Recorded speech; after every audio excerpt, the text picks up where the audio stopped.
Kuja hapa. Nimekuja tena.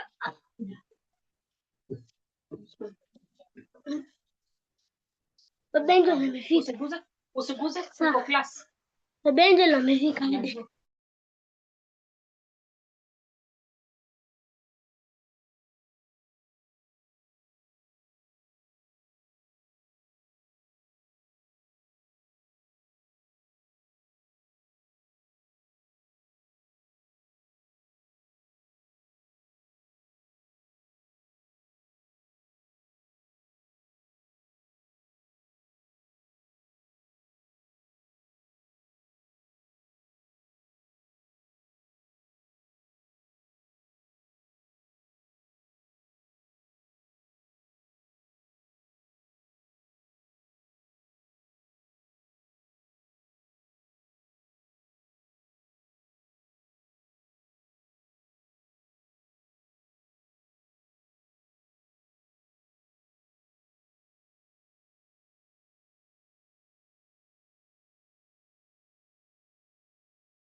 Hello?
Hello?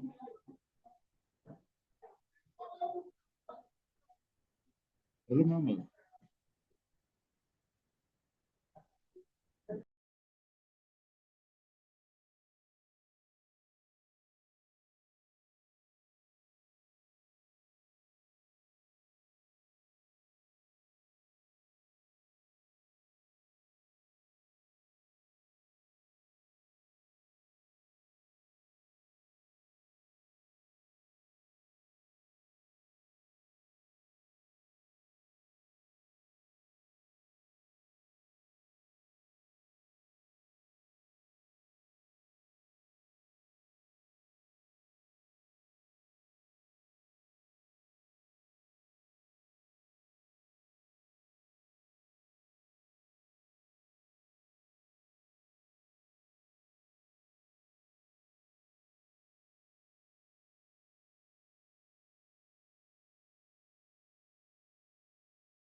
Hello, colleagues. I am a bit lost somewhere. I don't know what is happening to Kenya and jam today. Sifiki. And now because Sifiki, I'm welcoming you to the class. And I've seen my colleague Emily Kuto is already there. Please, Emily, continue. Pale Nico, I can't talk.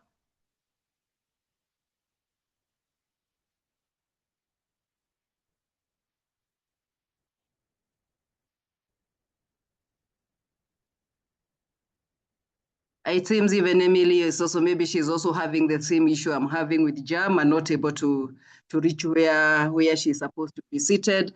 Allow me to welcome Dr.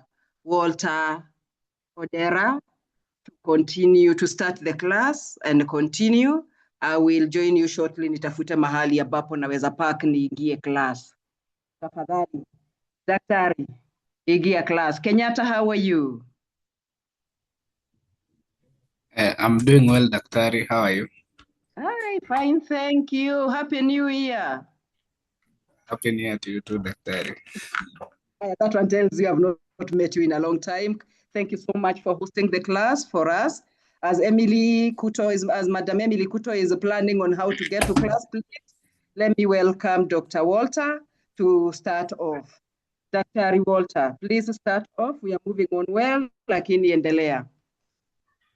Okay, thank you so much. I think before we begin, as is our tradition, maybe we can invite someone to say a prayer for us before we continue. So perhaps any volunteer. I see James.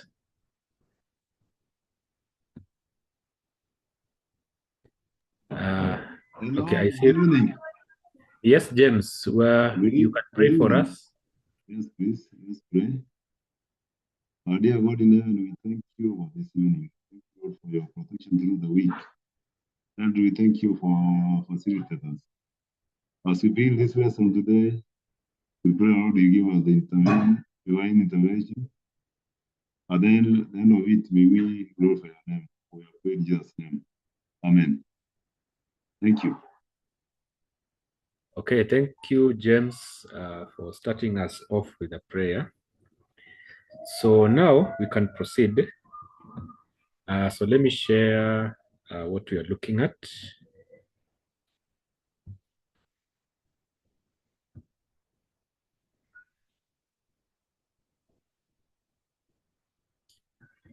So I'm sharing the screen.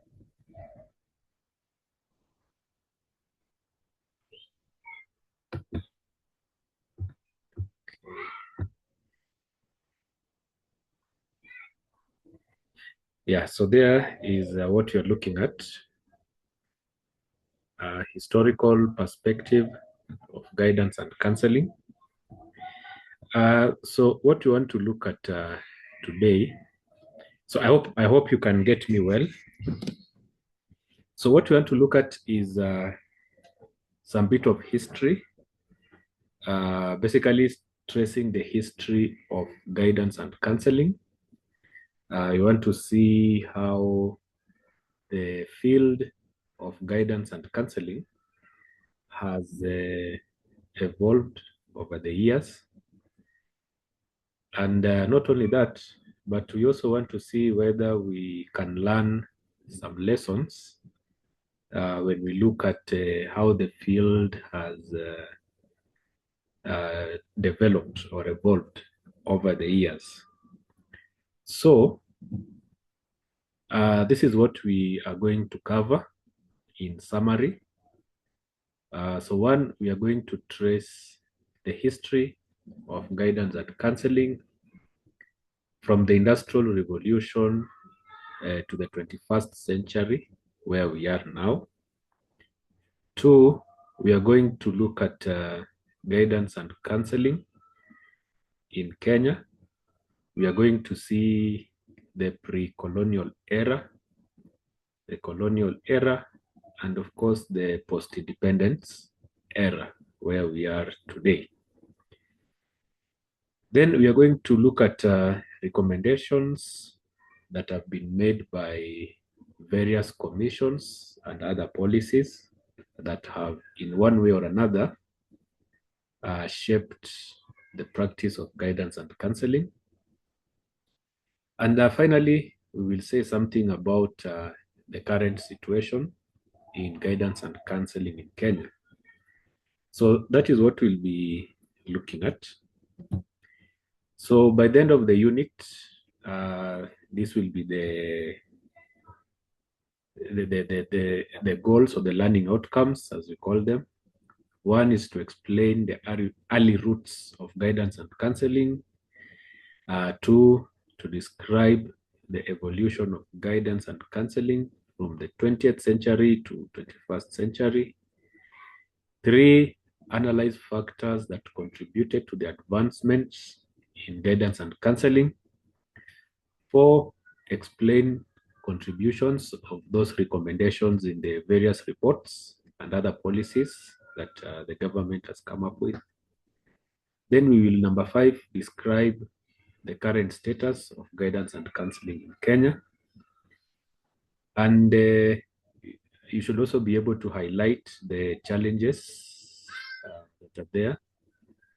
And finally, we should be also able to recommend policies or strategies that can help us to improve the provision of guidance and counseling. So those are what we want to achieve by the end of the class or by the end of the unit.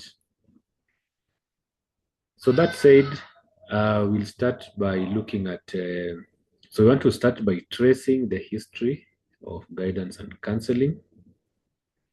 And we start way back in the US during the Industrial Revolution. That is during the late 19th century to early 20th century. So that is a long time ago. So this was during the era that historians call it the Industrial Revolution. So now this was the time when there was a lot of development in industry. So that is the time when a lot of things were invented. You know, the steam engines and electricity, and people are manufacturing stuff. So there's a lot of industrialization during that time. And that is where we can begin to trace the roots of guidance and counseling. So now there was, as you can see, there was increase in the number of factories. So a lot of factories are being built. There is urbanization. People are moving to towns to look for work in the factories. There is also mass immigration. So people are moving from poor countries and they are flooding into the US, especially in the cities where the factories are. So these migrants who are going to the city to look for work, when they arrive in the city, they find themselves in a very interesting situation because now, you see, they arrive in the cities. Sometimes they come with their families and their kids, and they have to send their children to school, you know. So they are facing complex choices they have to make about matters to do with education, training, and employment under those circumstances. Now, so suddenly you realize that the guidance and counseling that is given in the family is no longer sufficient in light of the fast pace of development that is taking place. So, of course, we are assuming that within the family, you know, of course, there's some guidance and counseling that takes place at home, anyway, in most cases. But now, when the world around you is changing, the guidance and counseling you are getting from your parents is no longer sufficient because of the world that is evolving around you. So you had social reformers who are concerned about the conditions. For example, there were issues like child labor. You know, during these days, even children used to work. Even children as young as 6 or 7 years, you'd find them working, often in very poor working conditions. There was also the issue of unemployment because, you know, people are migrating to towns to look for work. So they are coming in large numbers and they need to find a place to work. And of course, there are also the demands of the workplace, you know, the industrial workplace. So guidance emerged as an activity geared at helping individuals to make informed educational and vocational choices. So guidance in those early days was primarily vocational. It had to do with matters of work and work and career, and how you get work. So primarily it was vocational. So it focused on helping people to adapt to the demands of the industrial economy. So these early days, there was no psychology. Okay, psychology existed, yes, but counseling, as we know it today, was still not there. That one will come way in the future. So at this point, all you have is some guidance, but it is guidance that is relevant towards vocational, things to do with vocation, how you get a job in that economy. So that is where we are starting from. Then, of course, now as the 20th century is progressing, so now you enter the 1900s, there are rapid societal changes that happen in the 20th century. If you think about it, probably the 20th century is the one century that saw a lot of changes in the world over, So there were rapid societal changes due to industrialization, urban to rural migration, and of course also immigration from foreign countries. So these were issues that were affecting the society. So you have people moving to the towns to look for jobs, and you have immigrants, etc. Now the children of poor workers and immigrants, now they have to go to school. So they are flooding in the schools, and now the authorities are concerned about educating and integrating, that should be integrating them into the system. I mean, you can just imagine, and you are here, you are in the government, maybe you are one of the administrators, and you have schools, and then you have a whole lot of children moving in, and now they are filling the schools, and some of them are coming from rural areas, some of them are coming from other countries, they don't speak English, those kind of issues. So there was need to create a system to provide moral and vocational guidance to these children. So they realized that these children coming from all over, and then they are converging in the schools. We need to cater for them. So we need to have some way that we can provide moral and vocational guidance to them. So you had certain individuals, certain pioneers who came up and to address those needs. For example, there was Jesse Davis and Frank Parsons and many others. And these are people who are inspired by the needs to bring some reform to the society, because when your society is changing so quickly and people are industrializing and there's a lot of upheaval going on.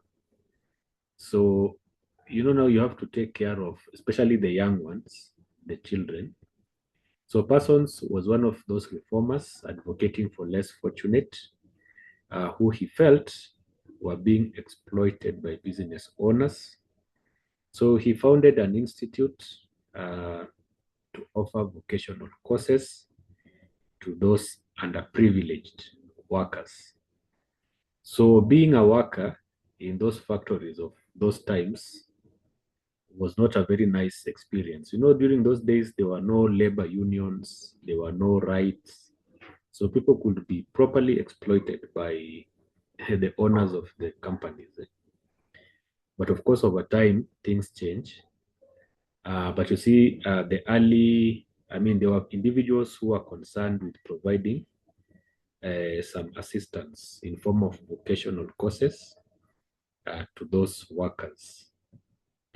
Then you move forward to the 1920s and 1930s. So what happens in the 1920s?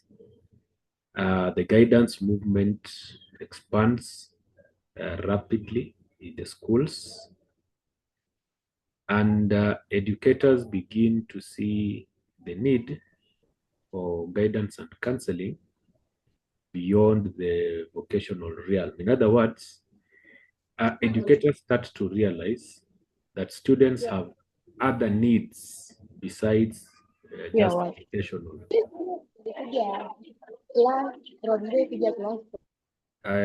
Marlene, please mute yourself. You are muted. So they realize that the learners need other services, personal, social, and academic guidance as well. So they need to go beyond just the vocational realm that you are providing. In the 1920s and 30s, psychological testing is born. Psychological testing. We see the birth of psychological testing. Most notably, I'm sure you've come across a certain person called Alfred Binet and his IQ tests. So during this time, psychological testing became a very big deal, actually. And you had a lot of people who became experts in psychological testing. So they came up with tests for intelligence, aptitude tests, etc. And based on how you tested, or rather how you performed in those tests, you could then be placed. You are then told, okay, you can go into this career, you can do this other career, and so on. But then again, also when it comes to psychological testing, you have to notice that during those early days, there were these attitudes that people had, where they believed, for example, that members of certain race are inferior to members of other races, So, for example, they would say that the white race is superior to these other races. So there were those kind of ideologies that were quite common during those days. So sometimes they would use psychological testing to try to prove that point, that this race is smarter than this other race, So, of course, psychological tests are very useful, and we use them today. But if you read the history, you find that in those days, they were not being used for very good purpose. They were used for discrimination, to discriminate some groups of people, which is unethical. But of course, that was then. So, yeah, it is history. Anyway, so guidance then became more systematic and data-driven. So you see now when they're doing tests, there are, intelligence tests here and there. So now they are becoming more data-driven. Now they are testing people, they are collecting data, and so on. And they are making decisions based on how you have tested. Then the 1930s came about, the period of the Great Depression. If you're a historian, you are probably familiar with the Great Depression. When the economy collapsed, the economy just collapsed suddenly, and people lost a lot of money, people lost jobs. There was no money. There was no money in the economy. People became very destitute. So when the Great Depression hit in the 1930s, so now you see there is increased need for vocational guidance and employment assistance. So people now need to be helped to get the few jobs that were available. But then again, there were fewer resources. So there's no money. Even the government had no money to finance a lot of things. But then, of course, eventually things change. And so we reach a point where we are saying that now guidance services expanded beyond vocational guidance. Attention is now being given to the individual students' needs, their interests, and other adjustment problems they may have. So if you think about it, guidance and counseling addresses a variety of aspects, one of which is the vocational, and then you also have these other aspects that need to be addressed. So whereas it all began with the vocational, focus on the vocational, so you realize that over time, educators realize that we need to look into other areas of the learner. So this period laid the foundation for a more comprehensive understanding of guidance beyond vocational guidance. And so structures were created where you find now dedicated personnel being given the task of providing guidance and counseling. Of course, in the West, they were ahead of us in establishing guidance and counseling in their systems. Then you go forward to the 1940s and 50s. So 40s and 50s, we see an expansion and extension of counseling in schools. And the 1940s, this is the period of the Second World War. The Second World War was fought between 1939 to 1945. Historians will tell you that. So now you have a lot of war orphans who need counseling. The war was not, it was a serious war, a war that you fight for 5 years? A serious war. So you had a lot of war orphans who needed counseling. And then the veterans, the people who went to fight, those who went to war and they come back. So when they come back, they have to resume civilian life. So these two groups of people, you see, there are people who need, they need counseling, they need guidance and counseling. The orphans, as well as the veterans who are coming back to resume a civilian life. So during those days, the government, the federal government, they looked at these veterans who are coming back from war, and they were like, now what do we do with these people? How do we integrate all these guys who have been fighting? You cannot just let people be. People cannot go fight, then they come back and then you just leave them like that. They have to be taken care of. So the government came up with programs, they passed legislations, so that now the veterans were able to get education. They were able to enroll in universities and colleges to study and get a degree, then get into employment.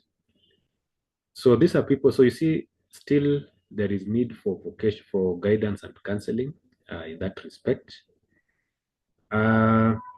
Something else also that is very noteworthy is that theories began to emerge. Theories. Now, I believe you are going to learn theories. Yeah, you will learn theories of counseling. Many different theories you are going to learn.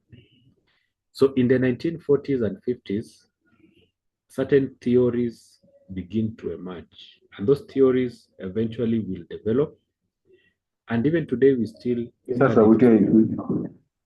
For example,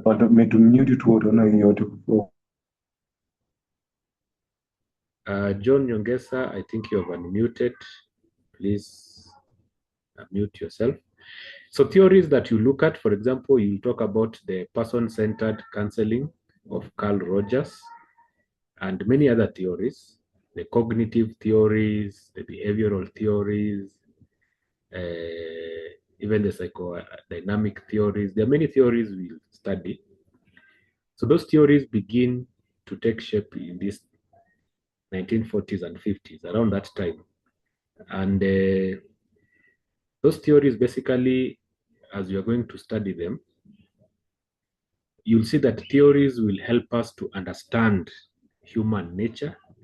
And those theories will also help us to, they'll also give us some ideas and techniques for how we can help people who may have whatever issues. So theories begin to emerge during those era. So by the end of the 50s, guidance and counseling has become a recognized professional activity with a growing body of theory. So theories are growing. There's also research and practice that is taking shape during the 1940s and 50s. Then we go to the 60s, 1960s. This was a very interesting time if you read history. The 1960s were a very interesting time in the Western world. This was the time when there was it was called the counterculture, the counterculture movement. This is the time when the young people of that time, okay, the Gen Z of the 60s, that generation. John Nyongesa, kindly don't unmute yourself.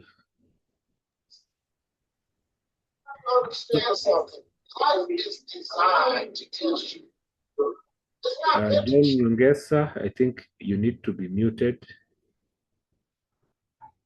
So yeah, so I was saying in the 60s, there was something, it was called the counterculture, and I was explaining that the youth of the 60s, sort of like the Gen Z of that time, they decided to rebel against the system. They are rebelling against the system of the day. You know, the 1940s and 50s were a very conservative era. You know, the society was very conservative, you know. People were very religious, people were very, you know, just very conservative. And then the 60s comes and the youths are like, no, we need to rebel against this system. So there was the counterculture. Youths experimented with a lot of drugs, a lot of psychedelics, you know. Many people rejected religion. They experimented with all manner of things. So the 60s was a period of social turbulence in the Western world. And a lot of things happened. So when you look at the society of the 60s, there was a lot of social changes. That is the time when the civil rights movement really caught on.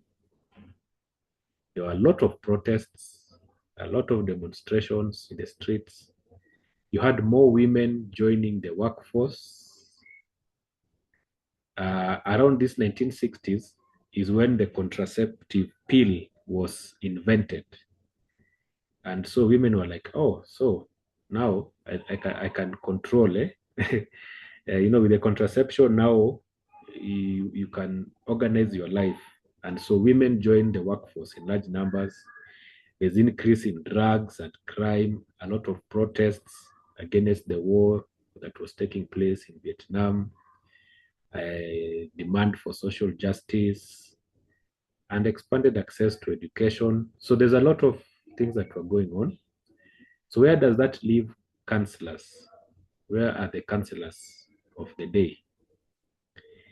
So the counselors who are there at that time, they were increasingly expected to address those social issues. They are expected to address the social issues of the day. And perhaps that is one lesson we can learn. You know, now if you're a counselor, you are expected to address the social issues of your day, the things that are happening in the society around you. So the counselors were expected to address things related to inequality, identity, social changes, and to serve diverse populations. Now, so when you are a counselor, the events that happen in your society, you have to address them. So if you're now a counselor in Kenya today, you'll be expected to be able to deal with the issues that are there today. You know, the current things that are going on. You are expected to be able to address those issues of your time. Then, of course, we say the guidance in schools adopted a developmental perspective with focus on needs of students across different stages of growth. And not only that, but counseling expanded beyond school into community health settings, reflecting broader concerns with mental health and social well-being. In a sense, then, the society or people generally begin to embrace the idea of, the idea of counseling becomes a widespread thing. So it is no longer just something that you get in school, to help you choose a career. No. Now it has become a more widespread activity. So there are more complex roles for counselors. So now you find them in educational guidance, they're doing career counseling, and they're also doing personal counseling. So the 60s, in conclusion, reinforced the idea that guidance and counseling should support the whole person within their social and their cultural context. So that was the turbulent 1960s. Then you go to the 70s. So here we see a period of consolidation and specialization in guidance and counseling. So now, the counseling profession, now it takes on a more professional identity. It consolidates into a proper, a profession. So its professional identity takes shape. Ethical standards are established, and there's some sense of regulations that come in. You see, when a profession grows, it reaches a certain point. Now it needs to organize itself to have its identity, its ethics, regulate itself. Then there's now even licensure for counselors in many jurisdictions. So in many places now, you are given a license to practice because now counseling is recognized as a profession. Not only is it a profession, but now even specialities begin to emerge. So now people start to develop specialities. So you have school counseling, career counseling, for example, marriage and family counseling. So all these, they take shape, they emerge. Of course, also there are training programs to offer the more specialized training. Those are also becoming available. And more importantly also is that counselors become more aware of cultural and gender issues, which are part of the broader social movement. So just like I said, the counseling profession will always have to be in step with the social progress that is happening in our environment. So when the society becomes multicultural and gender issues become very prominent, then even the counselors have to be aware and have to be able to operate within those spaces. Many professional bodies are formed, so there are quite many that come about, professional bodies. And professional bodies also help to regulate the profession and give it a more stable identity within the broader society. So, in summary, you can conclude that the 1970s contributed significantly to the professional structure and diversity of the field of counseling. Now you have a profession, proper, diversified profession has taken shape. Then you go to the 80s.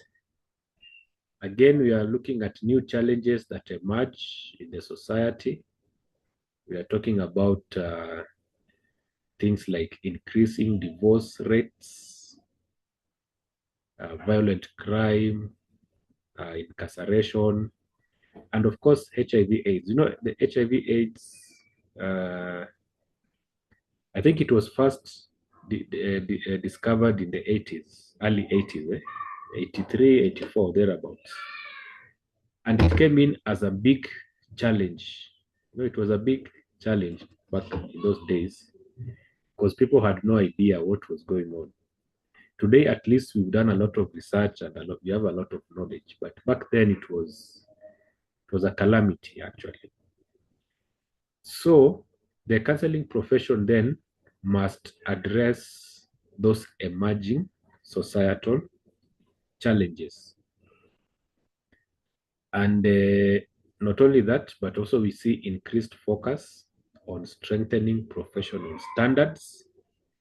So professional standards, you see now once you become a profession, you have to clearly establish standards for your profession and build accountability within your profession.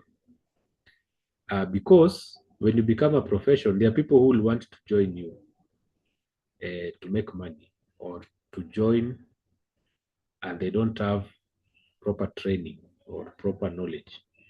So you need to, so a profession, we call it gatekeeping, gatekeeping. You gatekeep. You make sure the gate is closed unless somebody qualifies to enter the profession. So there's a gatekeeping function. And the certification and credentialing, those are gatekeeping, gatekeeping strategies. So we tell you before you can be allowed to register, you must have these qualifications, you must pass this exam, you must do this and this. It's called gatekeeping. So there is that professional standards, accountability, and gatekeeping that is there. Also, something important that you also need to note is the development of evidence-based practice. Evidence-based practice. Now, what do we mean by evidence-based practice? You see now, we saw that theories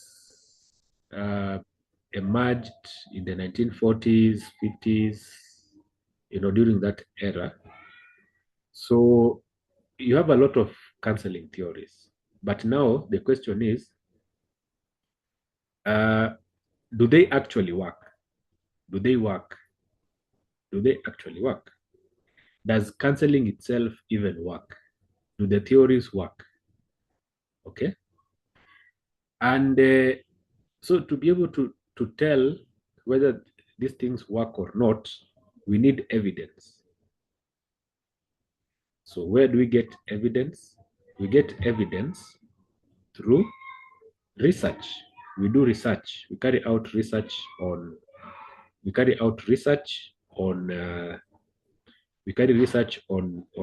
theories. We do research on the counseling and so on. So that over time, we have acquired a lot of evidence.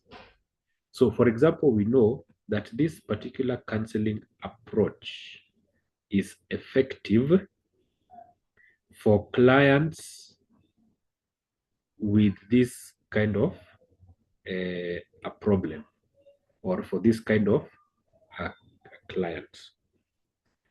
We know, for example, that if you're dealing with, let's say you're dealing with let's say with something like addiction, for example, addiction counseling, we can tell which techniques or which approaches are more effective in that area of addiction. So that with that evidence that we have after many years of practice and research, we are able then to be more effective when it comes to helping people with various issues. So evidence is a backbone to the counseling profession, because we can justify what we do and how we do it based on the evidence. So counseling theories increase in number and diversity. I think we have talked about theory. Of course, educational guidance also, of course, as counseling is growing, guidance, the whole guidance and counseling, all of it is evolving and growing together. So the 1980s reinforced counseling as a mature profession with established standards and a growing evidence base. So by this time now you have a mature profession that is well grounded. Finally, we go to the 90s.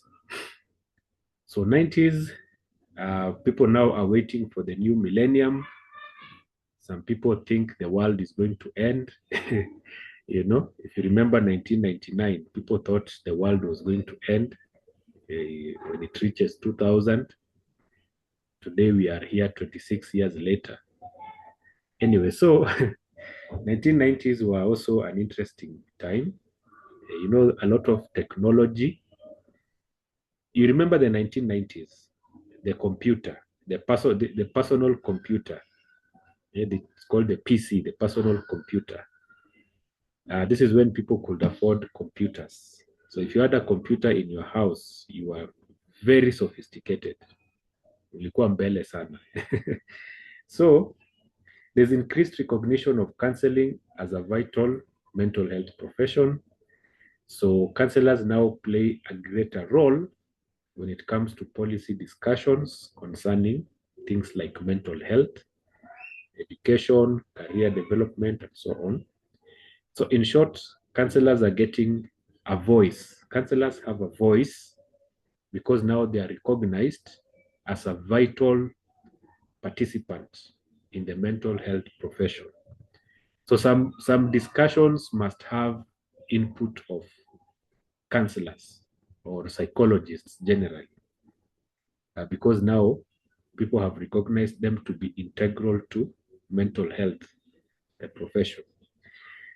So there's greater advocacy, emphasis on ethical practice, multicultural competence, and social justice.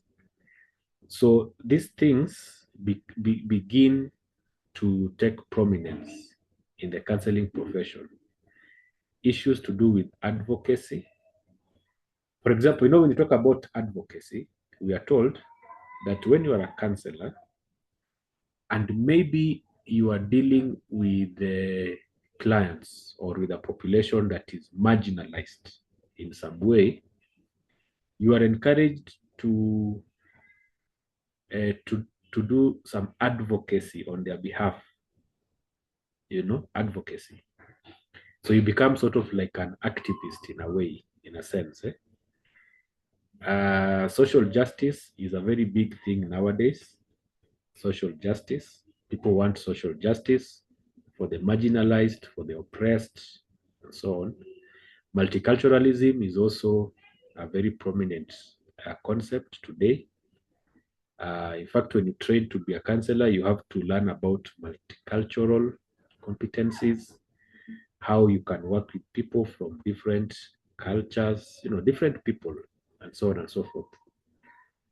So counselors paid more attention to cultural, social, and contextual factors, as well as barriers faced by the marginalized. So you see now counselors have to be more attuned to cultural and social differences and the contexts within which our clients come from. So now we also saw technological advances beginning to influence practice. So the 1990s was the dot-com era, if you remember the dot-com era. So finally, we can say there was a greater emphasis on counseling the whole person. So addressing the whole person in terms of their emotional, occupational, spiritual, and other needs. So counseling takes a more holistic approach to the client. So the 1990s then is a period of consolidation and innovation within the field. Yeah, so that was that. Then now we go to, we enter the 21st century where we are now. So today we are here. Guidance and counseling continues to evolve in response to globalization, technological change, and other complex social challenges. So guidance and counseling must keep up with the social changes and technological advancements that are taking place around us. So counseling is increasingly holistic. I think we mentioned that from the 90s. So that holistic approach is still very much prominent, integrating academic, career, personal, and other social dimensions of development. Then there is technology. Now, technology has transformed guidance and counseling. Technology has transformed a lot of things. For example, you see now we are in class. We are in class virtually. So every person is where they are, but we are together in class, thanks to technology. So today we have innovations. There are innovations like e-counseling, where counseling can be provided online on a virtual platform like Zoom, which is a good thing, although it may also have certain ethical or practical challenges. But it's an innovation in the right step. In the right direction. Today we have a very strong emphasis on inclusivity, multicultural competence, trauma-informed care, and advocacy. These are the current, the current themes or the current issues that are very important to counselors. Promoting equity and social change are also important. So the whole issue of the counselor being an agent of promoting equity and social change, in the society. So the field remains dynamic and responsive to changing needs of individuals and communities. So what we are saying is that where we are today in the field, we need to keep ourselves in step with the changes, whether it is technological advancements, we should not be left behind. We should be in tune with the problems that are emerging around us. For example, today, think about it. Today, we have problems facing young people today that never existed in the 80s and 90s, if you think about it. there was no cyberbullying in the 80s and 90s, for example. So cyberbullying, yeah, and the other kind of psychological issues related with social media and internet and the likes. See, these are new phenomena that have come about because of technology. So we need to insert ourselves in those spaces also. So we should be doing research on these issues, these new emerging issues. So if you're doing research, don't do research on factors affecting education, performance. No, do do research on the on the current trends, the current issues that are there, so that we develop more understanding of these dynamic changes that are taking place. So that is it up to that point. So we have just taken an overview of the development of guidance and counseling over that time period. So now I want to shift gears and talk about Kenya now. Guidance and counseling in Kenya. Now we are coming home to Kenya. And you want to look back pre-colonial era, before the colonialists arrived in Kenya. What was going on back then? So you would agree with me that indigenous forms of guidance and counseling existed in pre-colonial Africa. Indigenous form. There's a way that Africans did their guidance and counseling back then, before the colonialists came in. And we note that guidance was intertwined with cultural practices and community life. So in a sense, if you think about it, guidance took place in the course of cultural practices and community life. So it was integral. It was an integral part of life. Yeah.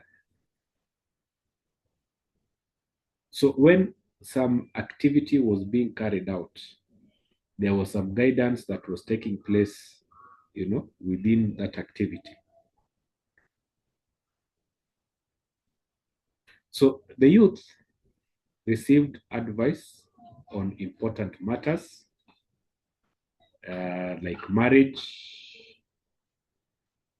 things to do with moral conduct, and many other matters. They received advice from their parents, their elders, extended family members, the clan leaders, and even the traditional healer, the what are they called? The medicine man, or the priest.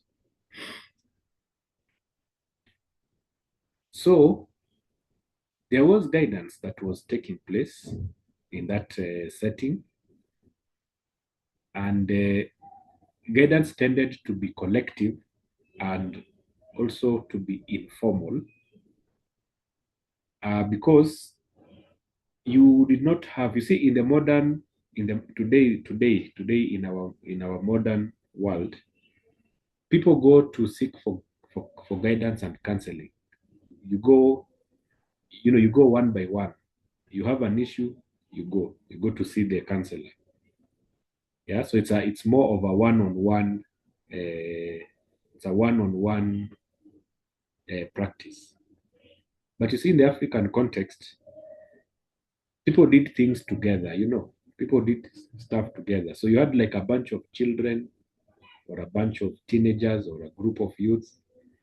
They're receiving guidance during whatever they're doing. Like here we are saying, youth were prepared for adult roles through things like initiation rites. So during initiation, you have boys maybe of a certain age. They are taken aside. They are taught a lot of things. apprenticeship. So, you know, back then, if you wanted to learn a certain trade, you had to apprentice. So if you wanted to be a medicine man, you go and you are attached to a medicine man. Then you learn from him. It's called apprenticeship. There were numerous cultural events, cultural practices. There are so many things. I mean, African life is rich. You know, African life is very rich. And through it all, people get to learn a lot. A lot of guidance is given through the whole, you know. So that's why I'm saying it is informal. It was quite informal. So a lot of guidance was given on important issues, as we can see there. Not also, of course, that indigenous guidance and counseling, there were no theories or techniques. Theory is a Western phenomenon. These theories that we learn, it's a Western thing. And even the theories and techniques, we have learned them from the West. And they are still, I mean, they are still good. I'm not saying that Western things are bad, but our indigenous system, we did not rely on theories or techniques, but it was still effective in addressing behavior problems or conflicts and even emotional distress. If you think about, let's say, emotional distress, for example, Africans had their own ways of mourning when maybe somebody has died. People mourned. There were rituals. There were activities that were done. And through it all, people were able to deal with whatever emotions that were there. So emphasis was on dialogue, rituals, mediation, and collective responsibility. So that is just a brief picture of the indigenous guidance and counseling, which existed in the pre-colonial era. And then the colonialists came in. So now we find ourselves in the colonial period. So formal guidance and counseling, we can say, began during the colonial period as a byproduct of the Western education, which was brought by missionaries and colonial administrators. So you see, the colonialists, they came to our country, they brought the education system, and they built schools. They built schools and churches, which is a good thing. But the education that was given to the African was targeted. It was designed to train Africans to work for the administration.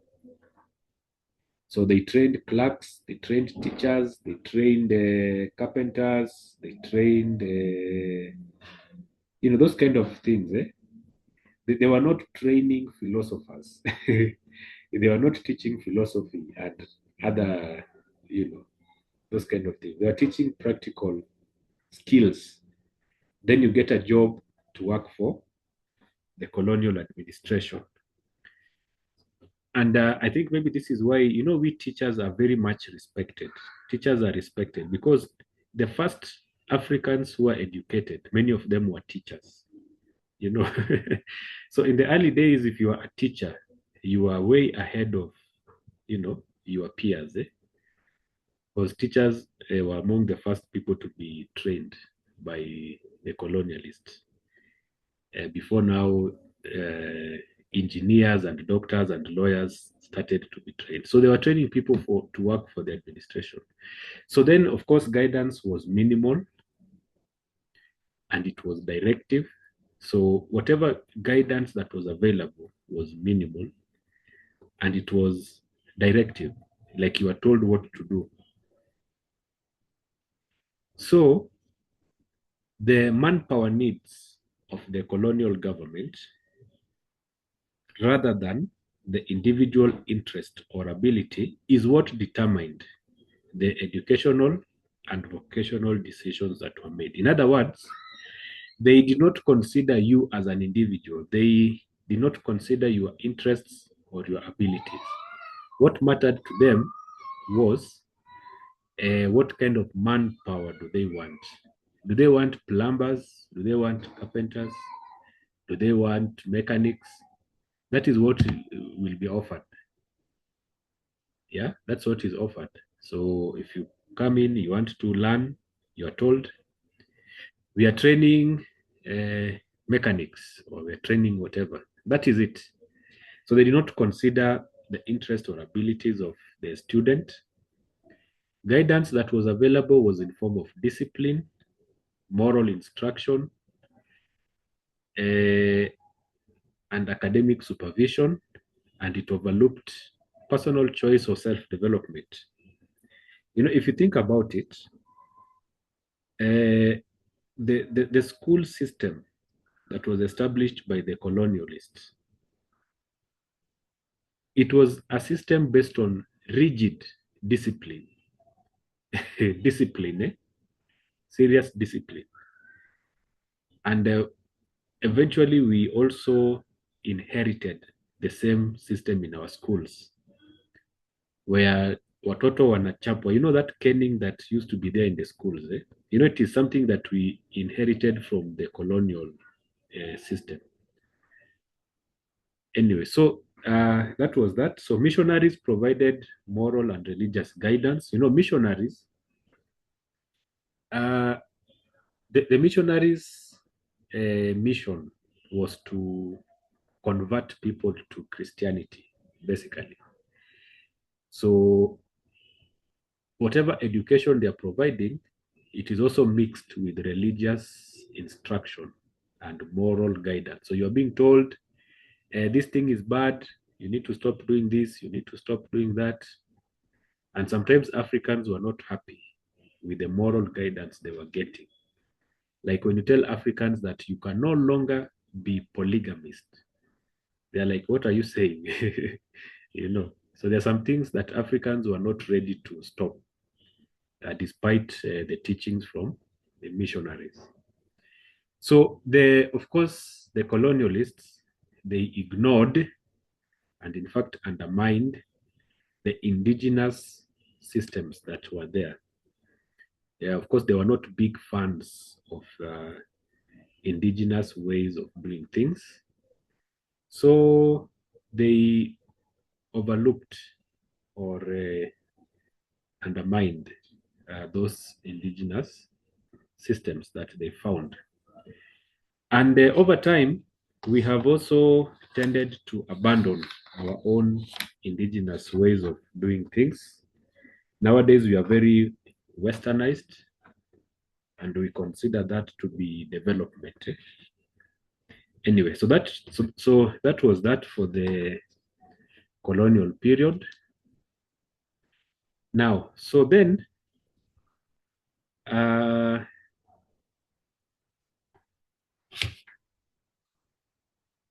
yeah, so of course, yeah, so the colonial period continues through the 40s and 50s. Formal education expands because now you see, as you're moving towards the 40s and 50s, and you know, now the country is also, you know, growing and taking shape. So you need more employees, yeah. So now they train more people, they open more schools, they open colleges and so on. In fact, you find some of the, you know, if you're teaching in one of those very, very, very, very sought after schools, chances are that it is a school that was founded during these colonial times. Some of the best schools were those colonial era schools. Anyway, so there is increase in number of schools and teacher colleges, so there's need for organized guidance services to support students' academic adjustment and career preparation. So there's a bit of guidance that is coming into the school system. We see teachers and school administrators providing informal guidance as part of their teaching duties.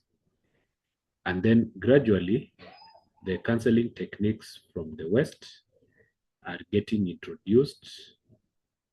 So we start to bring in the counseling techniques from the West, but with little cultural adaptation. So they are brought in, but they are not being adapted to our society, to our systems. So there is growing recognition that students need support beyond the classroom instruction. And so you're going to find that now going forward, after independence and the years that follow, we start to say that, okay, students need more support, not just in the classroom, but even outside the classroom. And we'll see that as we continue. So that is the colonial period.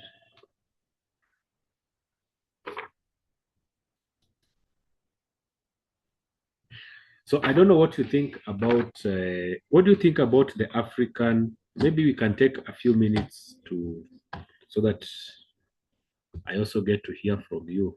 I've been talking alone for a long time. What do you think about the traditional guidance and counseling? Do you think there's something we can borrow from? Is there something we can borrow from the indigenous guidance and counseling that we can borrow and borrow it and implement it in our education system, ama tuwache tu mambo ya indigenous zikae huko kando and as we move on, what do you think? Are there things that we can borrow ama zote zimepitwa na wakati? They are too ancient. Yes, James, I see your hand. Thank you. James, you put your hand and then I'm commenting. Are you getting it? Yes, James. I'm saying James, we can barely hear you. hello. Yes, yeah, now we can hear you. I want to say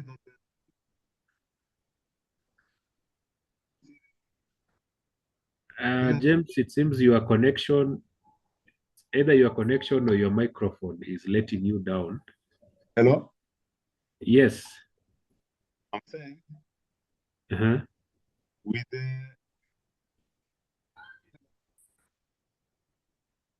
because James, unapotea, hatukupati vizuri James. I don't know whether it is the internet or your device. You are not getting James very well. I don't know what is the issue. Okay, in the meantime, as he sorts it out, maybe you can hear some other views on anything we can borrow from the indigenous, or do we just do we move on and say the indigenous imepitwa na wakati? I'd like to hear some views. Yes, Zipporah.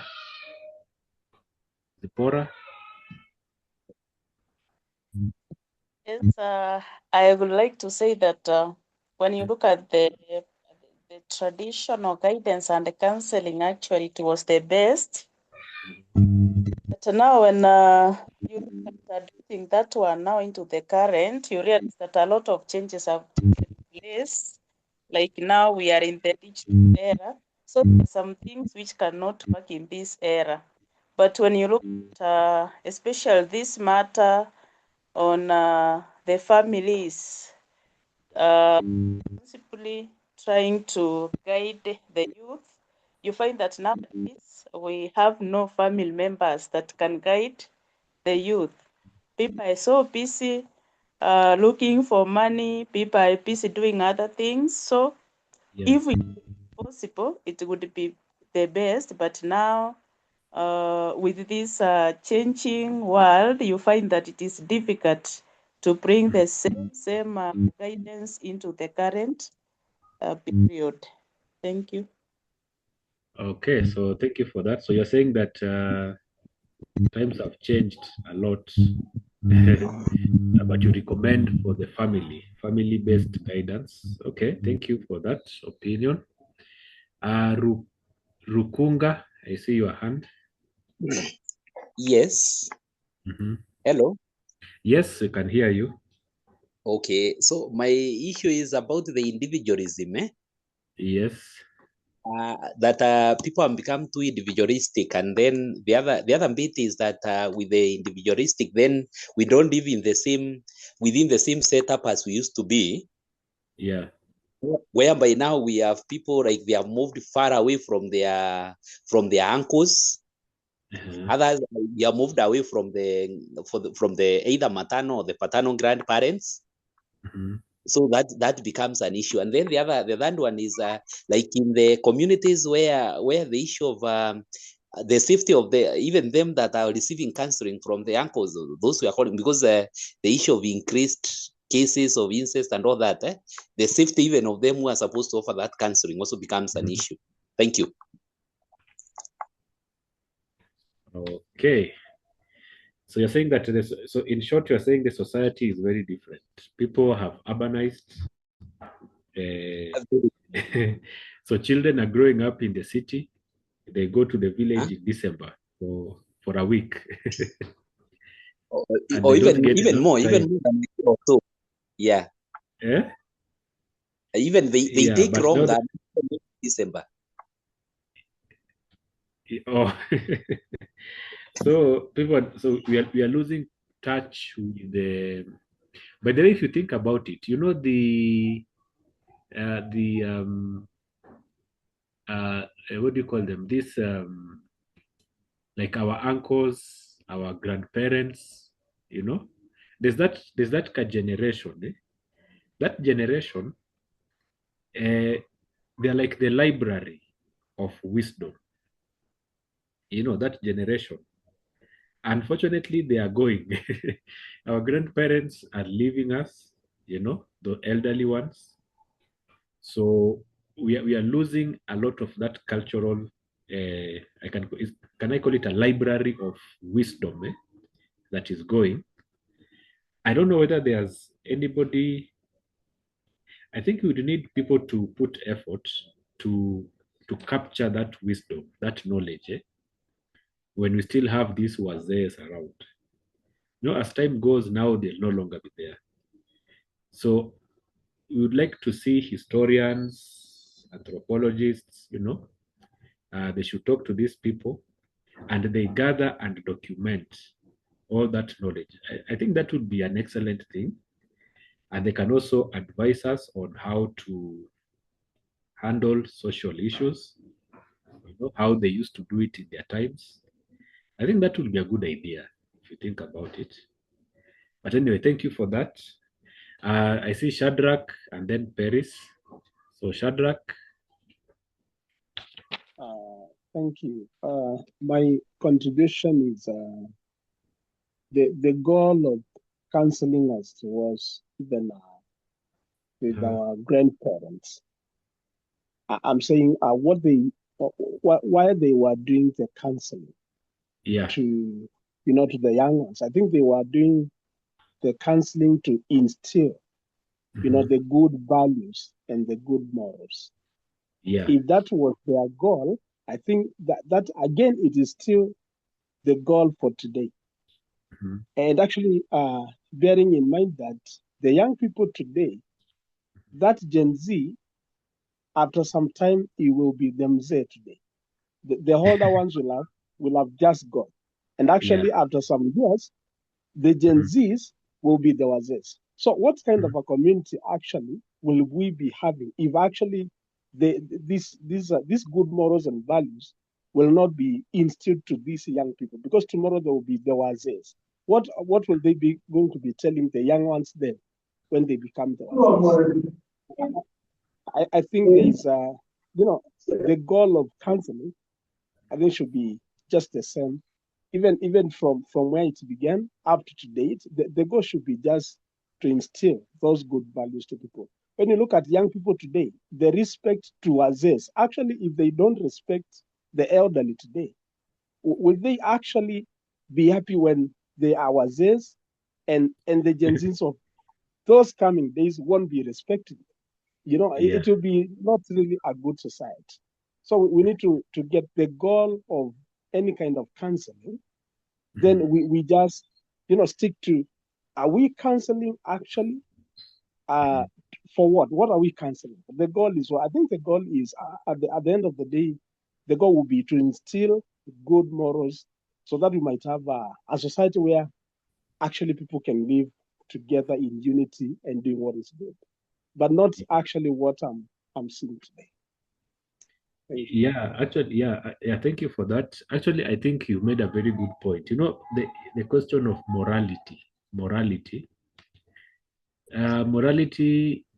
is it's something that if you look at the indigenous counseling, I mean the traditional society, they were very they you know they put they put a lot of weight on this moral, you know, moral uprightness. They really encouraged moral uprightness. So they had a lot of do's and don'ts. If you're walking and you meet an elder, you're supposed to greet them like this, you know. If you're sitting down in a house somewhere and then your elder walks in, like you stand up, you know, all those rules, those many do's and don'ts. Today we overlook them. In fact, we find them to be funny sometimes.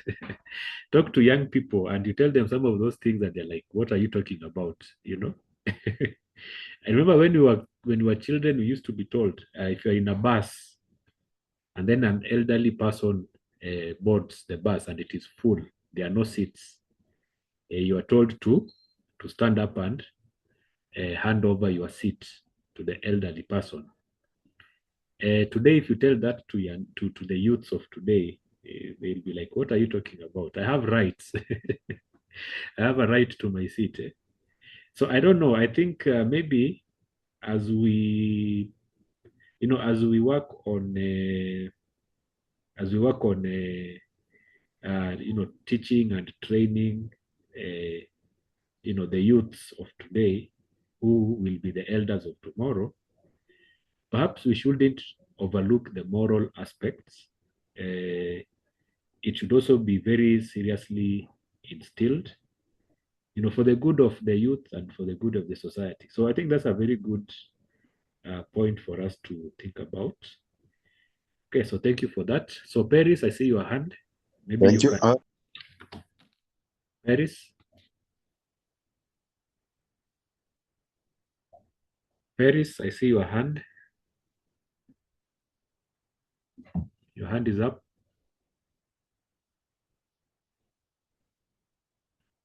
Okay, Paris. Maybe first we can. Okay, you have unmuted, Paris. Talk to us, and then we hear from James, and then we continue.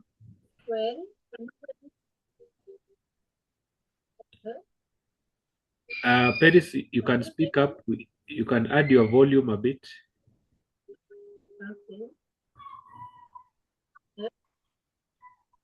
Am I clear now? No, we are not getting you well. Paris, we can't hear you. I don't know if it is your device or the connection.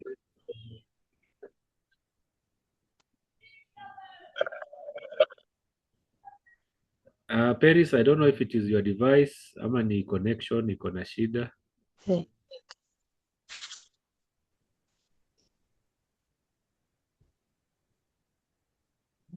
Am I clear now?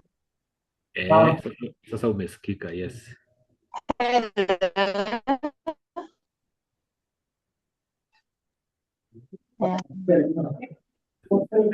think Paris, I think it is your connection.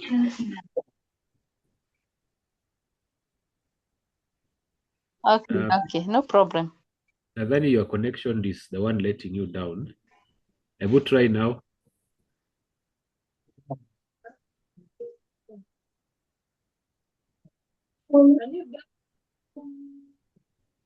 Okay, I think maybe she has a connection issue. Okay, James, I saw your hand. Tumalizie your discussion. Thank you, sir. Good evening. Good evening. Is this John or James? James, this is James on Rotemo. Okay. It was the issue of network. I want to have a quick one. Yes, I please. still believe the indigenous GNC still is relevant. One, we need to know because of the diversity, including through, and we need to keep our culture. Now we have led cultural erosion. Just hold on, James, James, just 1 minute. I think John Nyongesa, please mute because I was muting John Nyongesa. Okay, James, please continue. Thank you. I still believe indigenous GNC is still relevant because one, we need to preserve our cultures. Because we have embraced the Western culture so much that we don't even know who we are. And the moment we lose our identity, then we lose everything. In the way, especially now that we are having the CBE, which has come to schools, we need so much to embrace. This way, I need to go back to our roots. So now we are able to bring up the learners who are able to embrace the culture. Thank you, sir. Thank you for the good facilitation.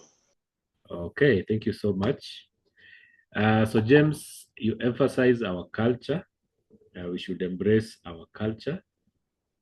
I think I agree with James to a very large extent because, our cultures, there's a way in which our African cultures, if you think about it, especially on matters of morality, respect, decency, on those things, we are very strong in those issues.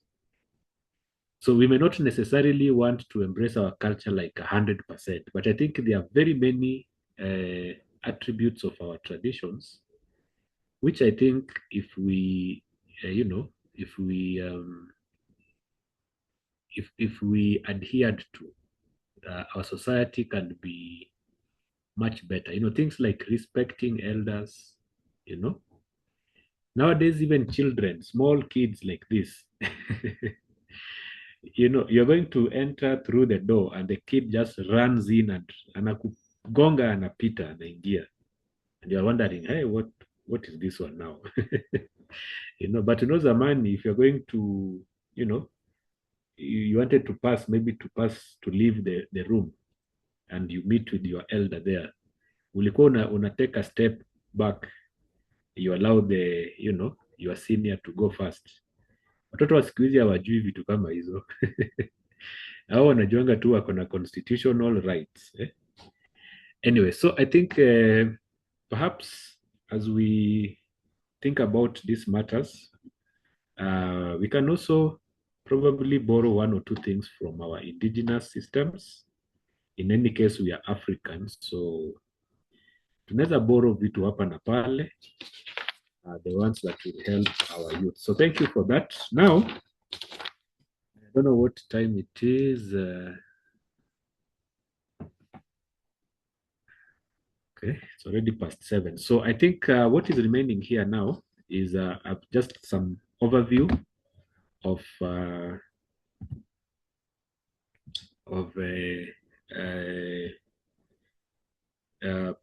policies and reports that have been developed over time. So I have captured quite a few of those policies and reports and what they had to say about guidance and counseling. So you find that most of these reports that we keep hearing about, I see someone has their hand. I see a hand. Yeah, excuse me, sorry to interrupt you, but Scholastica says she has a burning issue, so you can listen to her. Oh, okay, all right. Yes, please, Scholastica. Oh, thank you so much. Good evening, members. Yes. Well, I wanted just to add, I have some 3 issues. One, from the indigenous side, the group counseling normally helps us during assemblies, and also in the kangaroo courts, a bit of that indigenous aspect is also used, but also we have some disadvantages of the kangaroo courts. Yeah. Because like maybe incest or maybe family disintegration, some are being encouraged through those kangaroo courts because inasema kwamba ati mambo yanafanywa nyumbani. All right. Yeah, and then number 3, on that part of apprenticing, Yeah. you get okay, I'm a Korean, and at times we have those cultures which are not fit generally even for human life, like FGM, which like this year, the end of this year, they'll be having. Yeah. So if you're in line with the circumciser, if your lineage is on the line of the circumciser, then you have to be trained how to circumcise, even girls. Oh. So on that aspect of apprenticing, partly we can borrow the indigenous, partly we cannot borrow, especially on those aspects of negative cultural practices. Thank you so much. Okay, you've raised an important issue. This one you are calling the kangaroo courts. Why are you calling them kangaroo courts? The kangaroo courts. Okay, I'm calling them like that because basically it's just elders coming together, maybe if there's an issue. Yeah. And then it is dealt with communally concerning a particular matter. Yeah, yeah. Yes. So it does not go to the formal courts, though it is like the nature of the formal courts. Yeah. Yes. Sasa hii kangaroo sasa ni ile vitu inafanywa kinyumbani. Kinyumbani, yeah. Yeah, so hizo cases zinaongezeka kabisa. Yeah, so both the kangaroo has both positives and negatives. True. Yes. Why I was asking is because I think maybe we shouldn't call them kangaroo. Okay. Unajua kangaroo court iko na a negative connotation. You know? Kangaroo court ni kama ile where you are nile tuseme unashikwa na some nitwaje what are they called? You are caught by maybe some vigilante, like vigilante fulani wanakuja wanakuchukua, then they go, they take you somewhere, alafu unafanyiwa kesi mbio and then you are dealt with. Yeah, but I get the concept. The concept, I think nowadays we call it ADR, alternative dispute resolution. I think, yeah, there's that concept of ADR, which is gaining a lot of momentum in Kenya nowadays, whereby badala ya kupeleka mtu kwa court na haribu pesa mingi na lawyers na nini, if it is a matter that people can sit down and discuss, kinyumbani, it is even much better. Although, again, as you said, ADR is not permitted for certain kind of things. Kama kuna, matters to do like felonies, sexual abuse. Asa unajua hizo ni serious offenses ambazo lazima zikuwe prosecuted. But if it is just disagreements here and there, yeah, conflict in a marital issues, yeah, those ones are better if they're dealt with using the ADR by the elders. Because, if you think about it, the elders will inject, they will inject certain wisdom and certain sensibility into your situation, which you will not find in the courts, or yeah. So I agree with you. I think maybe we shouldn't call them kangaroo courts, but it's a good concept if used properly. And it is what Africans used to do. You quarrel with your neighbor over something, you go and report to the village elder. Then you are going to be summoned, the two of you. If it's a very heavy matter, people will sit down and discuss, and then a solution is agreed on. So yeah, so thank you so much for that, Scholastica. Okay, so I hope I did not lock any other person out, because I also like to hear different opinions. It's very enriching when we do that. Okay, good. So now, so we now wanted to finish by looking at these reports, policies and reports. There are quite a few of them. It seems like since independence,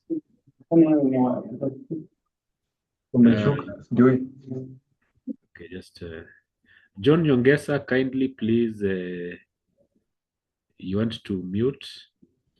It seems like ever since independence, we've had a habit of doing commissions, and then the commissions give us reports, and then sometimes we implement them, sometimes maybe we don't. So if you study John Nyongesa, I don't know what to do now, because can we remove John Nyongesa because he keeps on unmuting? So John Nyongesa, please don't unmute yourself. Yeah, anyway, so I was saying that we develop a lot of reports with a lot of recommendations, which are very nice. I think now I'm going to remove John because maybe I remove him temporarily.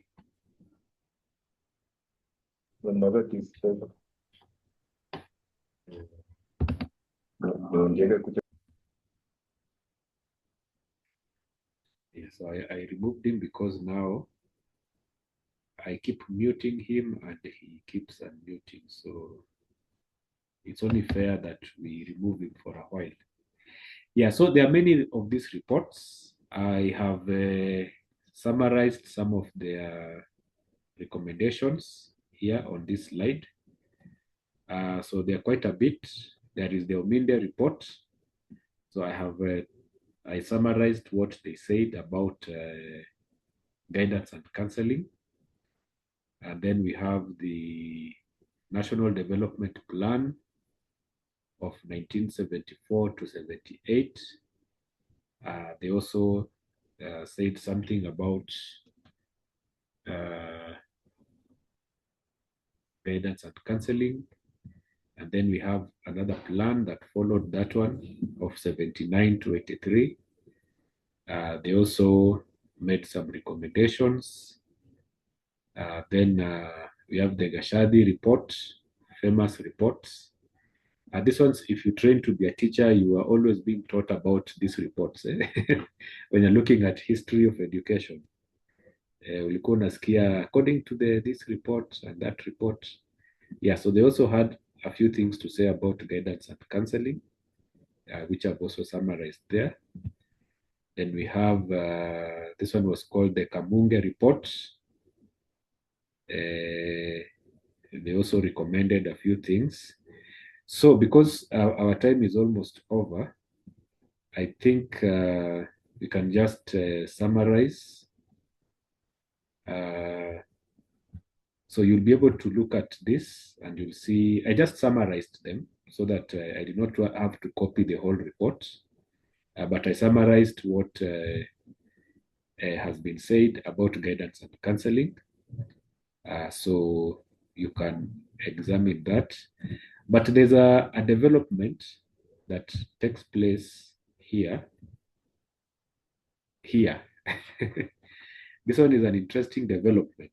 I remember this one very well because I don't want to betray my age, but during this time I was in school where they banned corporal punishment, and I was very happy with it when this development took place. And I remember this was the days of what was it called? It was Henry Kosgei, if I remember well. So the argument was that corporal punishment was instilling fear in learners. It brought problems in the school. That was the argument. So they said ban.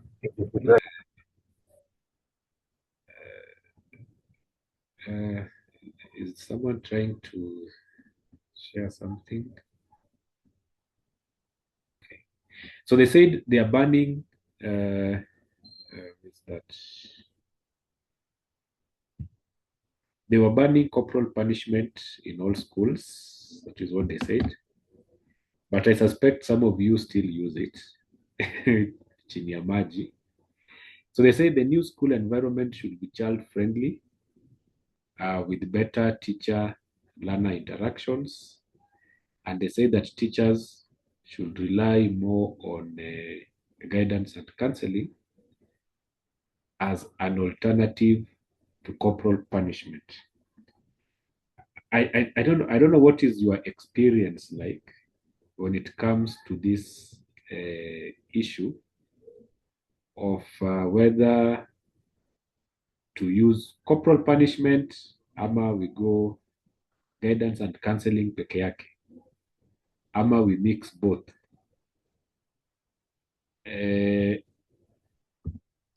What has been your experience as a teacher in this respect of corporal punishment?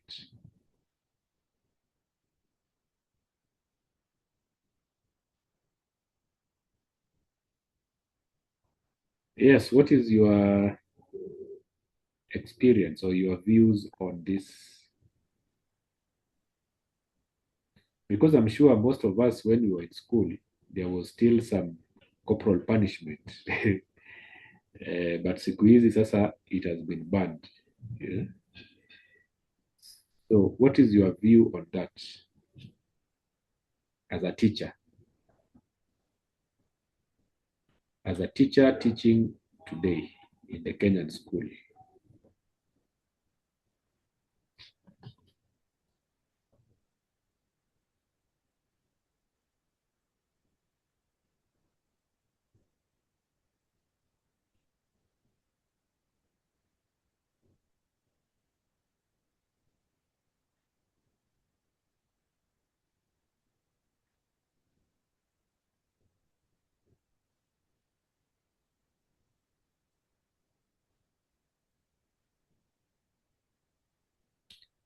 Okay. Yes, I see Shadrach. I see your hand. Yeah, thank you. About corporal punishment, we need to understand where the highest mind on life is placed in guidance and counseling. When I say the highest mind, I mean God, the Bible. Where do we place that? Because God Himself tells us not to withdraw the rod from the child. Again, we can also compare actually, me as a parent, do I really punish my kids when they do something that is, worthy to be punished, or do I just speak with them? I don't know what kind of speaking with them it means. But my experience is, without the cane, these kids will not hear just words and maybe being soft to them and all that. It has been actually difficult for teachers, I can say that, actually maintaining the students Without a cane, the student will not hear, will not fear the teacher, will not do whatever you are telling them to do. And it's a bit difficult for us teachers. Sometimes you find yourself like in a, kind of fixed. What should you do actually? And the government is saying this. We don't want to again violate that government, directive. Yeah. But you look at the Bible, and I say, I'll go home and I will discipline mine, because my children, it's my responsibility. The government will not tell me not discipline your own children at all. Yeah, I think that is matter. But we need to know, where do we place actually the Bible, where we get the highest knowledge, because God said, do not, get it out of, just if you spank your child, the Bible says he will not die. Yeah. And whoever punishes their kid betimes, you won't do that. You're robbing them of their blessings. Then the government comes and goes against the Bible. We need to know, as counselors, as teachers, when actually the government goes against the Bible, what should we do actually? Yeah, that's my concern. Thank you. Okay, thank you, Shadrach. Now you have taken us to a very high level. You have given it, you have appealed to the Bible. Okay, so the Bible actually says that you spare the rod, what does it actually say? It says you spare the rod, you spoil the kid. You spoil the So child. should we spoil our kids? Yeah. Okay. Yeah, thank you for that. I see Caleb. I see your hand. Caleb.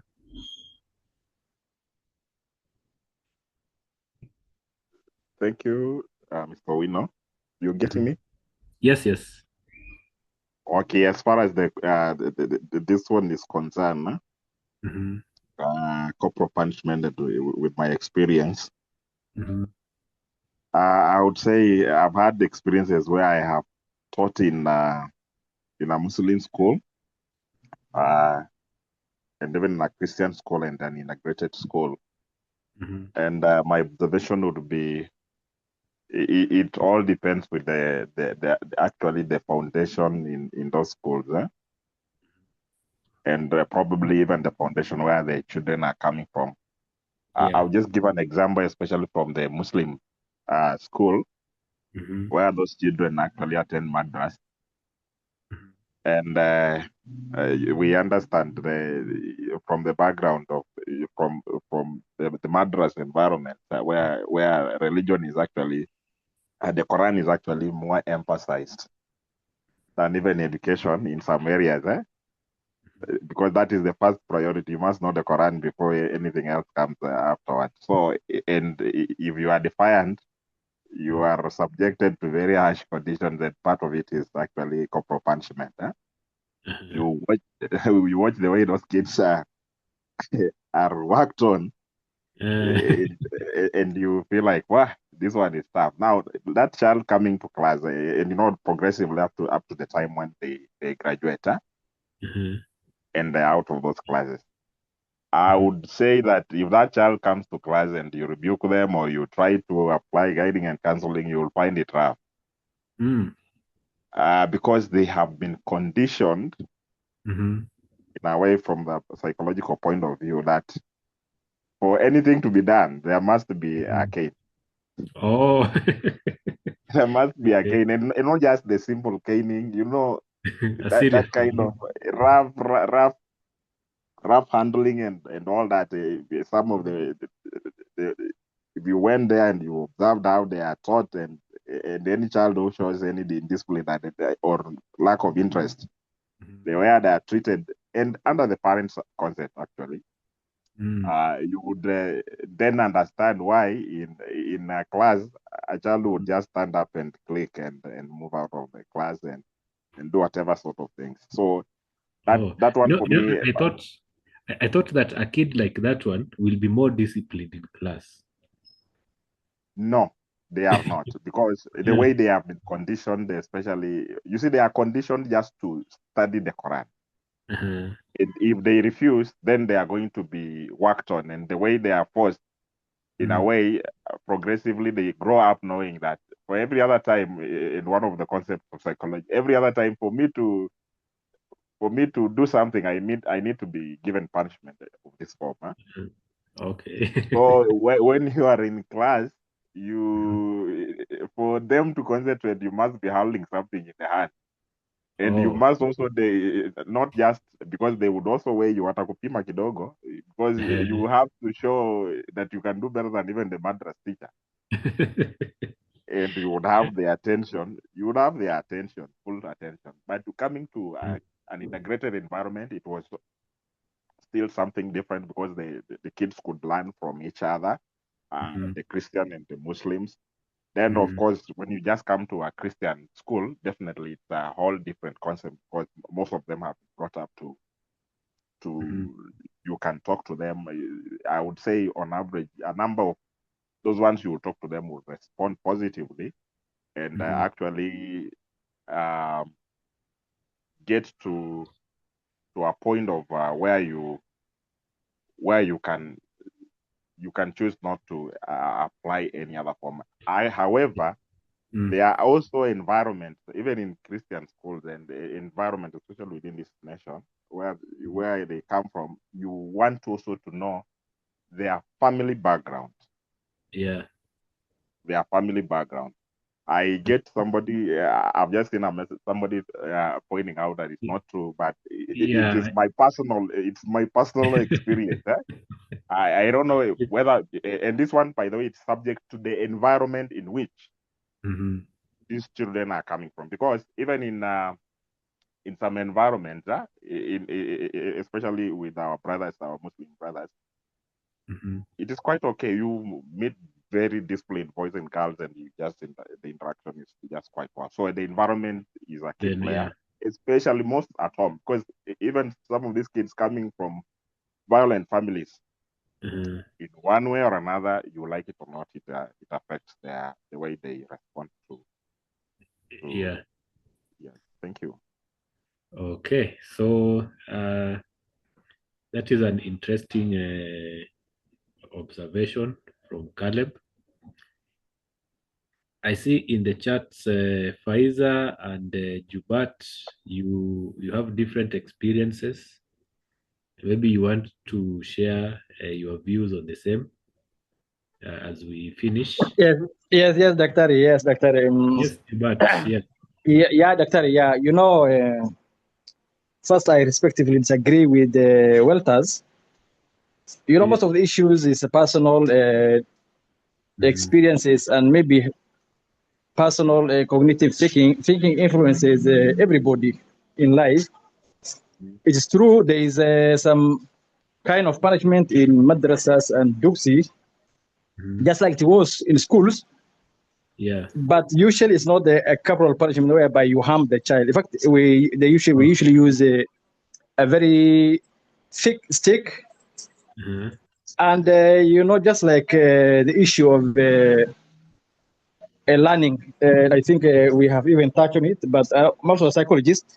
So what happens is that sometimes when they're young, there is that tendency of some, not all of them, some of the sheikhs using stick to install. But that doesn't mean that they carry with them that experience to the level of maybe when you're at school, you just sit there and you wait to be caned. It's not true, but I respectfully disagree with my colleague. All right. So, but the difference is that, in fact, in many experiences, and I went to give task to my fellow student, any child who have passed through religion school, because we usually encourage memorization in schools, in Quranic school. A child by 5 years or 7 years have memorized 114 chapters of Quran. By 5 which years. is thousands of pages of book, with their translation. So, I give that as to Welton so that he compare a child who passed through Quranic school and any other child. They are different, mostly because of that, early childhood memorization. So there's a bit of caning, but it's not the one that to that level Mr. Welters maybe is talking. Thank you. Oh, actually, it is Caleb. Caleb is the student, is your colleague. is Mr. Caleb. Okay, so thank you for that, Jubat. So anyway, I think on the matter, you know, the way was it? Who was it? I don't remember. Was it Shadrach? I think, who appealed to the Bible. He said that you know, in the Bible it says that you spoil the rod. I mean, you spare the rod, you spoil the child. Eh? So I think also when it comes to child rearing and discipline, it also depends on where we are coming from, and maybe that also ties with the indigenous. Remember the indigenous, what we're talking about, indigenous approach. I think in our indigenous African systems, we did not shy away from using a cane, and caning was done quite properly. I mean, it was normal, you know. So I think even in our modern times, depending on where we come from, we, you know, in some settings we use it at home. Maybe as Jubat, you say, maybe even in the madrasa, some teachers might bring a cane, yeah, to manage the kids. But anyway, I think those are interesting observations from you. At least we are learning a lot. So thank you for that. I think our time seems to be almost over. So now, I would like to bring it to an end. So you'll get the slide. So we have talked about that. So the final bit that is here after these policies is the current situation. So the current situation in Kenya, which we can just summarize it in a minute. So we see that, of course, there is increased need for guidance and counseling due to emerging issues. And you remember what I mentioned earlier, that the guidance and counseling should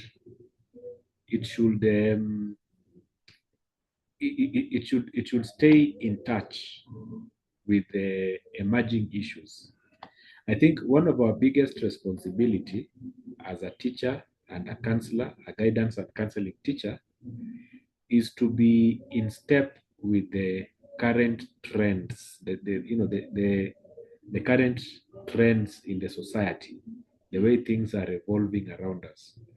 Because if you take something like social media, for example, social media is a new phenomenon. It's a relatively new phenomenon in our society. But look at all the trouble it can cause. Just think about all the problems that young people have because of social media and this technology. So we should not be left behind.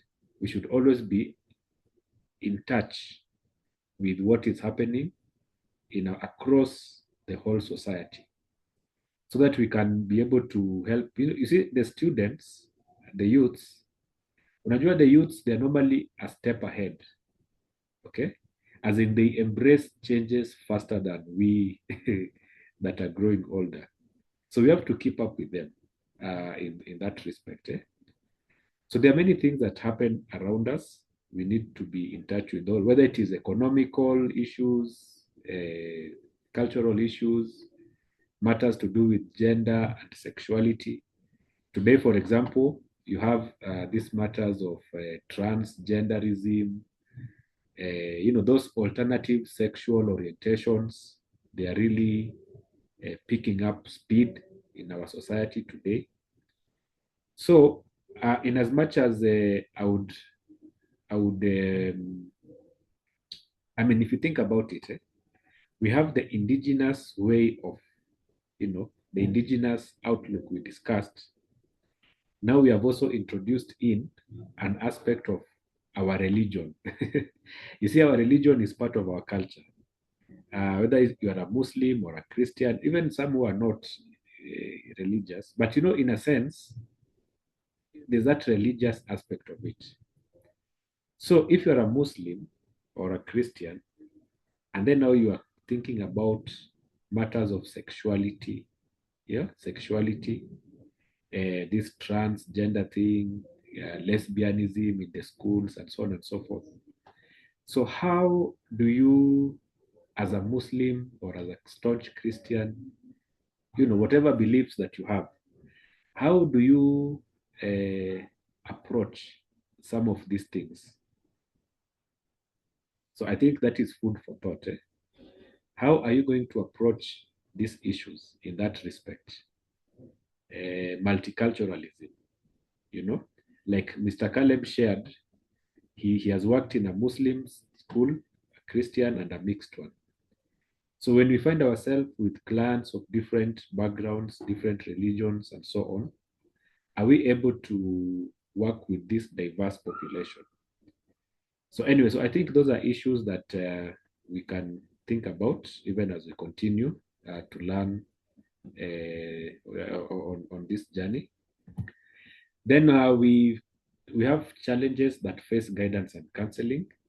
They are quite a list, including what you have summarized here, like shortage of teacher counselors, inadequate time, having dual relationships where you are a teacher and you're also supposed to be the counselor, inadequate counseling infrastructure, quite a few of those issues. So I'm sure you have probably faced some of this, or maybe you will. But since we are making progress, we want to be positive that over time, as more of us train, as we continue to train, we increase in number and we lobby. And I'm sure perhaps some of us could be head teachers. So if you're a head teacher and you look at some of these challenges, wewe kama head teacher, how can you help us with some of this? Like mobilizing resources. So if you're a head teacher, ama you're in a place where you can push or lobby for us, so that will be nice, so that progressively we overcome these challenges, and we make our schools a better place for our learners. Then there are recommendations that have also been made. I'm sure, so there are a number of recommendations like provide trained guidance and counseling teachers, which we are doing, appointing substantive HOD for guidance and counseling who are trained. I think this one is there in schools. I don't know how well it works. So you can have a HOD, but is the HOD trained in that guidance and counseling? Capacity building for counselors, so train, and maybe you continue to receive more training in future, So there are many things that we can do going forward that will help us to ingrain guidance and counseling and to make it to be a worthwhile and a very beneficial exercise for the learners in our schools, the learners that we interact with all the time. So I want to leave it here, unless if somebody has any question or any other issue or any comment you'd like to make, you can share, because I think it is, we have overshot our time a bit, but it's all right. So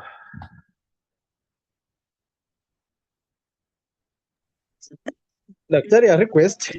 Yes, Mr. This is Jubat. Yeah, Jubat. The recordings. Yeah, we received recordings, but I think we haven't received your last one, and this one I think is good. We received, and then my suggestion could be they could have separated so that every session have its recording different, and its number. This is a date. This was like this one now. It's recorded for this date. So that when it's shared, it will be easy for us to follow and understand which one we have watched. I have an experience of the previous one, they joined. So it became very long, and sometimes, they have also to edit. They remove the spaces whereby before you join, there's a lot of space. I think it's good they edit so that at least we remain with where the lesson started and where it ended, and then they separate. Each day you should have it is recording separate. Thank you. That's just a personal request. I don't know whether my colleagues agree with me. Thank you. Okay, so I hope I don't know if Dr. Grace is around. I am in class. I was able to get somewhere and sit. Yes, and so- thank you so much, Dr. Walter. I can answer that question from Jubert. Jubert, thank you so much for your comment, especially on the part of editing. I will inform ICT about editing and not making you be listening to the waiting period. It can be long. So I'll share that with ICT about how are they supposed to edit this so that you get actually what was talked about. The other one about getting the slides. Now, Jubert, I'm sending you back. First, we have got to get to the LMS. The PowerPoint presentations are just a small bit of what is in the notes. And so the PowerPoint presentation and the notes will be in the LMS. Just get going. Get inside there and see more information that is there for all of us.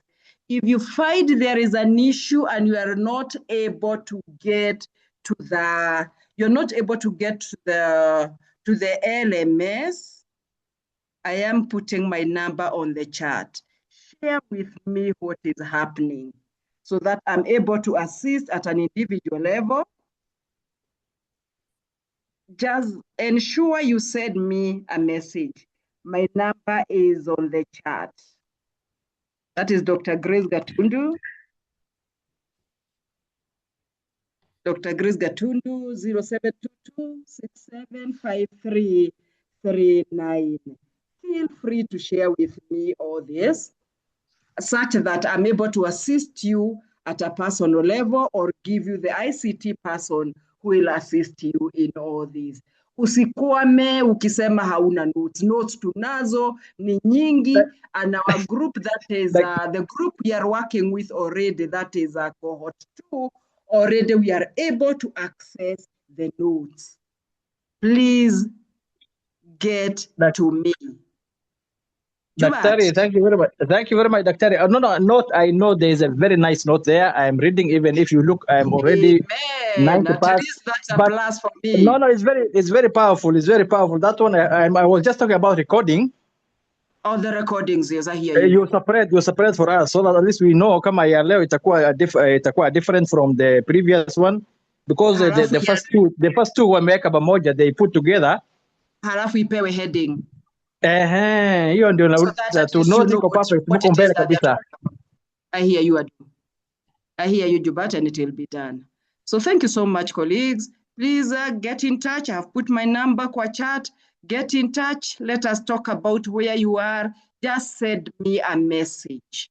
Just send me a message, and I'll always reply. Simu mara nyingi unaweza piga nikakosa kuipata.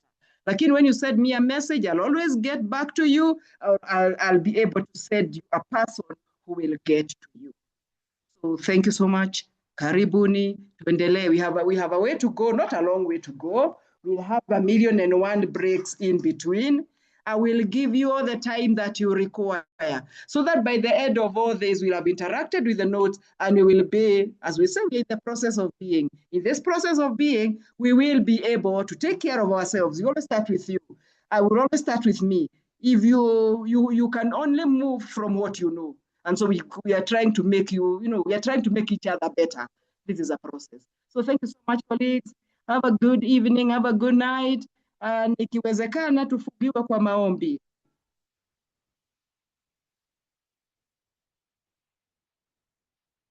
Tufungiwe kwa maombi. And Dr. Walter, thank you. I always look for you. Thank you so much, Daktari. It's always fun interacting with our students. Thank you. They are very nice students. Oh, they are. And I'm looking forward to meeting you tomorrow in the evening. I still have you in class, isn't it? Oh, yeah, yes. Sawa. Scholastica, tuombe. Scholastica and Sato, pray for us. Nimeona umeandika hapa praying. Okay, let's believe and pray. Father, we thank you. We bless your name that at such a time as this, on 3rd of February, you have gathered us, King of Glory, to have this session. How we pray in the mighty name of Jesus that you bless our facilitators and the entire team of the cohort 2, GNC. Father, we pray that even as we also assist even in our schools and even in homes, that you grant us the wisdom and the serenity to do our best in whatever that we can for the glory and honor of your name. As we depart, King of Glory, dear Lord, to our various King of Glory errands, we pray that this evening your mercies and grace shall encompass us. Be with us and guide us till we meet again next Tuesday for the glory and honor of your name. For this we pray in Jesus' mighty name. Amen. Amen, amen, and thank you. Have a good Amen. night and a good week. Good night, all of you. Good night. Good night. Good night.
Okay, thank you. It was a good session. We may all leave the class.